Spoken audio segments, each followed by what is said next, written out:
what is the destination, where we have to reach. It may preferably be called insignificance.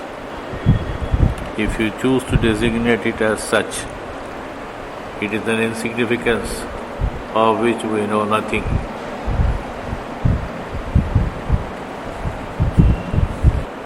The main problem is that we have very exalted notions about ourselves and our capacities in many fields make us feel also that we are invincible and go on inflating the ego. This pulls us in exactly the opposite direction to the goal of our life. Though we feel that we have fixed our goal to be oneness with the Master, the development of our ego structure does not enable us to reach the goal.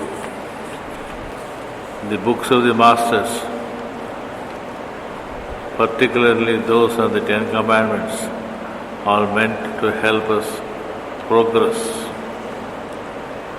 It's always stressed that we must be grateful to those who show us our faults, and so we must be grateful to them for enabling us to a step towards humility, one of the corner pillars of spiritual life.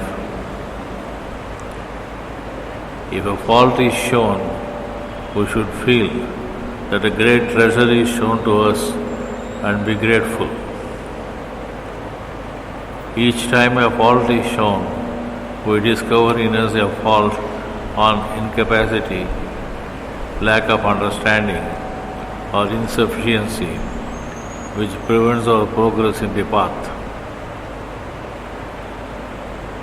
Once we realize our fault, with our determination to reach the goal firmly established, it should be easy for us to get rid of the fault. This is mainly because we have the required discipline for doing the same, as also we have the boon of pranahuti of the trainer to help us in the path. We should understand that to discover a fault is an acquisition. It's as though a flood of light had come to replace the little speck of obscurity which has been driven out of us now. Once while we are discussing the problem of refractoriness, my revered father said that it is a very common human weakness, although it ought not to exist in sadhakas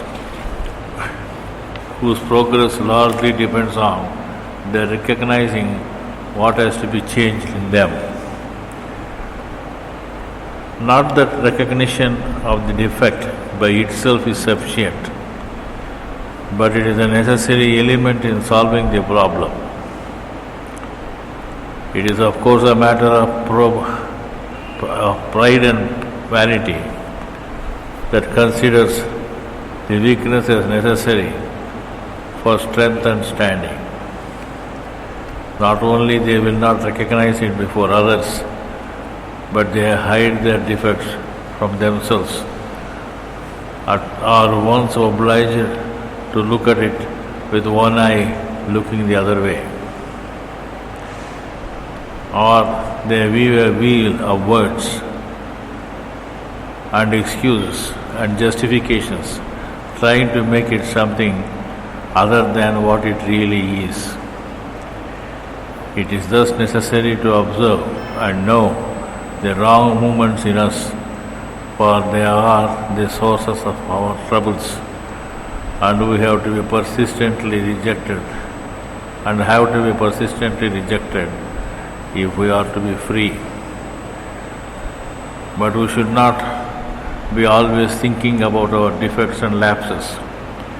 We need to concentrate upon what we ought to be and the ideal with the faith that since it is our goal, before us, it must and will come.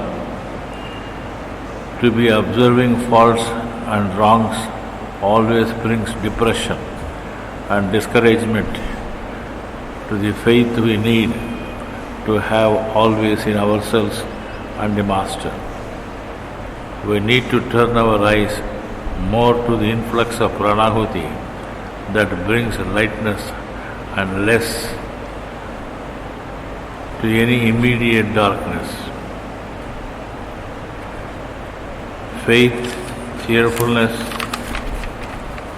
and confidence in the ultimate victory are the things that help. They make our progress easier and swifter.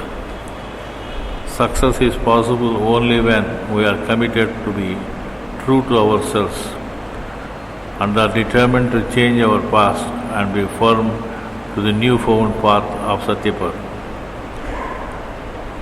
We have to be friends with ourselves, otherwise we would be ourselves be inimical to our reaching the goal. This is what Lord Krishna stressed in the famous Bhagavad Gita in the sloka Bandhuratma Atmanastasya Yena Atmana Atmaiva Jitaha Anatmanastu Satrutve Vartet Atmaive Satruvat.